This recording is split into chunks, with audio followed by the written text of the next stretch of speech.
Hi, gang. Rob here. It is the afternoon of 26 October 2020. Sort of a dark, dreary 47-degree day here in Northeast Indiana. And 8 days before the election. Yeah, the presidential election and others this year. I'm coming on today, I guess, to give you guys a point of view regarding the presidential election that many might not have thought of, and I haven't really heard discussed a lot this year. First of all, just to kind of qualify myself, as most of you know who watch this channel regularly, I am a conservative, patriotic, freedom loving, constitutionalist American. um, I'm also a disciple of Christ, and I'm also a recovered alcoholic and addict, almost 32 years sober. I'm not here to deliver a particularly political message, and I'm not here to try to change the minds uh, of Americans who think Orange Man bad and anybody but Trump will get your vote, because there's probably no point in having a discussion with those of you who believe that. Um, But for those of you who have grown concerned over the last few weeks about uh, Joe Biden's son Hunter, his business dealings abroad, specifically with China, and recent developments provided by a guy hired to be the CEO of a company called Sinohawk, which was an incorporated front for the Biden family collecting investment money from Chinese business concerns, um, as well as some rather disturbing and disgraceful videos that have surfaced over the weekend. In light of all that stuff, if you are growing concerned about not the behavior of Hunter Biden, but the relationship Hunter's father has with him and his business dealings, this message is for you. What do we know about Hunter? Well, we know that he has had substance abuse problems, and it's coming to light that he might have uh, some sexual addiction issues and some struggles with sexually inappropriate, perhaps deviant behavior. This is a very, very sick, not so young man. Um, his military was cut short by substance abuse related issues. He's had some marital fidelity issues, and he's had ongoing um, problems with drug addiction, specifically, I think, with cocaine, crack cocaine, probably other drugs. You don't get to be a coke addict by being a teetotaler, but anyway. Um, so all that considered, um, here's a guy who has very little productive business experience of any kind, much less the kind which would relate to his foreign business interests and positions that he has held. Um, he's not a master of international finance or international commerce or energy or any of that. What he is kind of a floundering uh, son of a powerful political figure who's become useful to his father. Those of you who watched the debate last week might have heard Joe Biden say emphatically, I have never received any money from a foreign government or a foreign company. Well, that was a very pertinent statement. Might even be true, and it might be by design. It was one of the few things in that debate Joe Biden said with with vigor and conviction. Why is that most probably? Well, with what we know now and have discovered over the last couple of weeks, much like the Clinton business model, the Biden business model has been to create alliances with people who would provide him riches without having his name on the transaction. In the mob, we call the person who receives that money and then funnels it to the end user, we call him a bag man. So Hunter and Joe's brother Jim have both been put in positions to receive large sums of money from sources who, were they known to have given money to the political figure, the big guy, Joe Biden, would damage his career. So Hunter gets positions on boards of directors, job titles, other roles in these relationships that allow him to receive large sums of money from Chinese business concerns, from wives of mayors of Moscow, a large portion of which probably is then given to his father. The reason this money flows this way, of course, is because the people giving him the money perceive Joe Biden to have some political influence which could benefit them. So, all that just for background. Here is my point.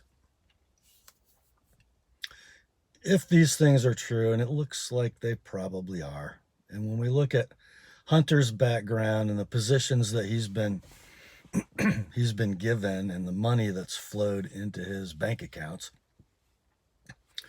we know that he's not in those positions. He's not receiving this money because he's good at anything. He's receiving this money because he can give it to his father.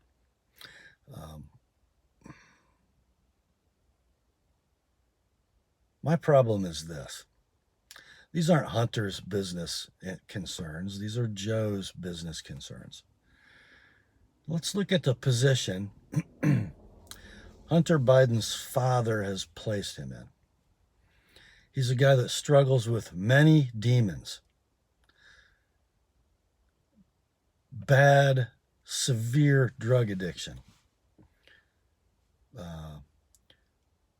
Sexual behavior that creates in him a lot of shame, along with the addiction. Now, as someone who's lived through drug addiction and has worked with numerous people who have struggled with that since I got sober in 1989, there are things that we tell families of recovering addicts, newly recovering people, to protect their fledgling sobriety. There is advice we as sponsors give newly sober addicts, ways to live lives that put them at arm's length from things that might cause them to relapse. We advocate a simple life that can give us plenty of time to establish support systems and not put us in positions that ignite that old destructive behavior. We talk about making amends. We talk about developing relationships with a higher power. We talk about righting the wrongs of the past caused by our character defects. If you come at it from a Christian perspective, we talk about resolving the consequences of our sin and learning how to live a godly life. Now, all that said, if I'm the father of a young man who's who has in large part destroyed his life because of drug addiction, who probably lives with a lot of shame for the things he's done and the knowledge that he doesn't live up to a certain standard that members of his socioeconomic class and members of his family might have. If that's my kid, I'm not going to give him opportunities to hold positions he knows he doesn't deserve. I'm not going to put him in possession of millions and millions of ill-gotten dollars. I'm not going to have him globetrotting far from any kind of support group for dealing with the addiction that he struggles with. Because I want him to live. I don't want to deepen his shame. I don't want to put things on his shoulders that he can't reconcile. And I surely don't want to put him in possession of virtually endless sums of cash, because I know what an addict does with virtually endless sums of cash. And it looks like from video evidence we've seen in the last few days that Hunter knows exactly what to do with those sums of cash. Why would a father put his struggling addict son in this kind of a position? It's not a loving thing to do. These aren't things loving families do for newly sober or still struggling addicts. We don't set them up to fail. We love them. We help them overcome the consequences of their past mistakes, and we help them to not make new ones. So why would a father do this? This isn't rocket science. None of this is a revolutionary idea. It's a fact. The things that Joe Biden has done for his son and to his son are virtually guaranteed to make a struggling addict an active addict. And these are things that put his life at grave risk. Why do we think Hunter Biden dropped his laptop off at a computer repair shop and never picked it up? Signed the work order, never picked it up. Is it possible that this shame and this destruction is becoming more than Hunter can bear? Is it possible that consciously or subconsciously he intended for that laptop to fall into the hands of some law enforcement authority? I think it's possible. It might be his weird, twisted cry for help. Why would a father do this to his son? I think the answer is kind of clear. I don't know what Joe tells himself late at night when he's thinking about his son in a Chinese brothel smoking crack and having unspeakable things done to him on video by an underage Chinese prostitute. I don't know what Joe tells himself, but the fact is this: he's too smart to put his son in that position if he loved his son. The fact is, this is a guy who would be your president, who has no demonstrable love for his son, who's a very sick young man. And his son is expendable to him. He's got to be aware of the consequences this kind of a situation can have in store for his son, Hunter. We know that when an individual is addicted or alcoholic to the stage that Hunter obviously is, that there are 4 possible outcomes: recovery, or jails, institution, and death. And with Joe's help in Hunter's life and the amount of money he has access to, and the drug connections he has, frankly, the most likely is death.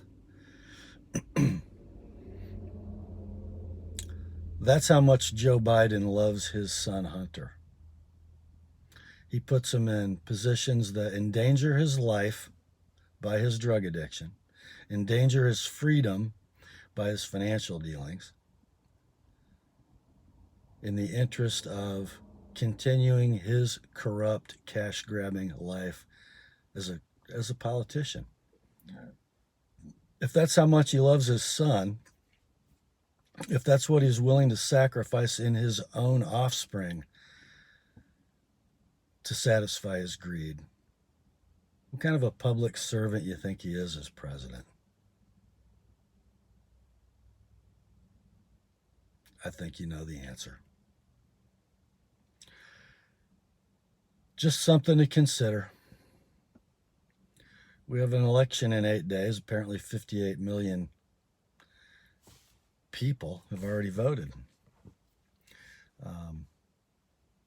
If you're a patriotic American, just make sure that you shoulder the responsibility the founders carved out for you. Exercise your franchise. Make good decisions as you do it. I pray for the Biden family. I pray for Hunter. And I pray for his father, Joe. I also pray for our president. I think all these people need to know Christ. That's all for this one. Grace to you and peace, my friends, from God our Father and the Lord Jesus Christ. Remember, the word is sharp. May God find a way to bless this struggling nation. Talk to you later.